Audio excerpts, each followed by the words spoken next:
દર્શક મિત્રો, CRP ન્યૂઝમાં આપનું સ્વાગત છે। આજે આપણે વાત કરીશું નસવાડી ગ્રામ પંચાયતમાં ઉપસરપંચની ચૂંટણી શાંતિપૂર્ણ માહોલમાં પૂર્ણ થઈ। સુભાષ પંડ્યા ડેપ્યુટી સરપંચમાં અન્નમ। નસવાડી ગ્રામ પંચાયતમાં ડેપ્યુટી સરપંચ પદે બિનહરીફ વરણી 2 ફોર્મ ભરાયા હતા। એક ફોર્મ પરત ખેંચાતા સુભાષભાઈ પંડ્યા બિનહરીફ 1992થી સતત 6 ટર્મથી ડેપ્યુટી સરપંચ પદે રહેલ છે। આજથી 7મા ટર્મની શરૂઆત થઈ।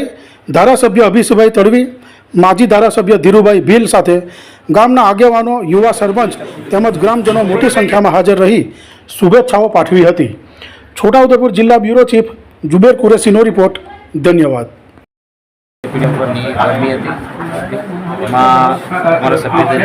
वोर्ड नंबर 2 बिनहरीफ चूंटाया है। तमाम बारे बार हमें कई एवं नहीं रही कि बारे बार अमे भेगा थईने हाथे साथे मळीने नसवाडीनो विकास करवाना अने करीशुं। प्रश्न छे तो अमे पब्लिकनो बी राय लईशुं। सफाई कामदारनो प्रश्न तमे पूछो छो हमणां कि अमे एवं नहीं एमने कीधुं के पगारमां एवं कीधुं छे के वधारीशुं, पण तमारी कामगीरी जोईने वधारीशुं।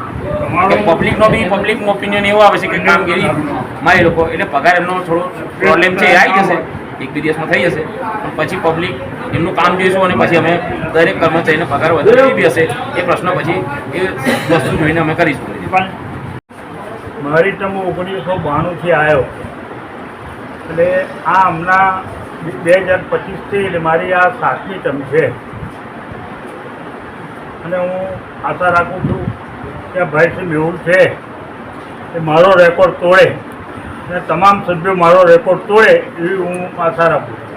હવે આજે હમણાં જે ચૂંટણી થઈ ખૂબ ચૂંટણી લડ્યા આપણે, ચૂંટણી ખેલ્યા છે, લડ્યા નથી।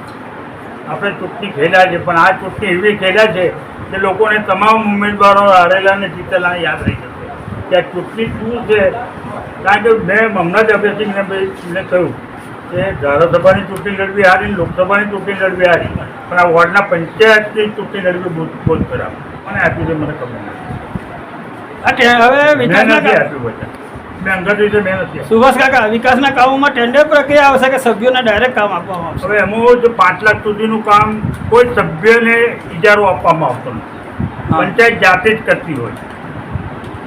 ચોપડા ઉપર કંઈ એવું બતાવડે નહીં કે ભાઈ આ સભ્યને ટેન્ડર પ્રક્રિયા આવશે કે નહીં? 5 સરકારના ધારા જે કંઈ કામો હશે, 5 લાખ રૂપિયાની ઉપરના જે કંઈ કામો હશે એને ટેન્ડર પદ્ધતિથી આપશે। 5 લાખની ઉપર ના હોય, સરકારનો નિયમ, બસ સરકારનો નિયમ।